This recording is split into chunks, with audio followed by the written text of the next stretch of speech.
จะพามาดูชื่อนครต่างๆสมัยสร้างพระธาตุ 1. นครศรีโคตบูรณ์อยู่ฝั่งซ้ายแม่น้ำโขงใต้ลำน้ำเซบังไฟในประเทศลาว 2. แคว้นจุฬณีตั้งอยู่ฝั่งตะวันออกแม่น้ำโขงเหนือแคว้นศรีโคตบูรณ์เห็นจะปกคลุมบริเวณหลวงพระบางและ12จุด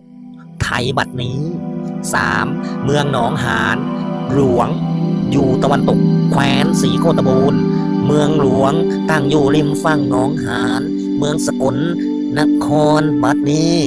4. เมืองหนองหานน้อยอยู่บริเวณจังหวัดอุดรตะวันตกเมืองหลวงเห็นจะตั้งเมืองอยู่ริมฝั่งหนองหานอำเภอหนองหานจังหวัดอุดรธานี 5. แคว้นอินทปัตทนครอยู่ใต้ลงไปได้แก่ประเทศกัมพูชาบัดนี้ แต่มีทราบว่าเมืองหลวงอยู่ที่ไหน เจ้าผู้ครองเมืองนครทั้งหานี้ได้มาร่วมสร้างองค์พระธาตุพนมองค์ละด้านตามทิศทางของตนตั้งอยู่สมัยโน้นเรียกว่าโกอุโมงค์ปุรังคธาตุ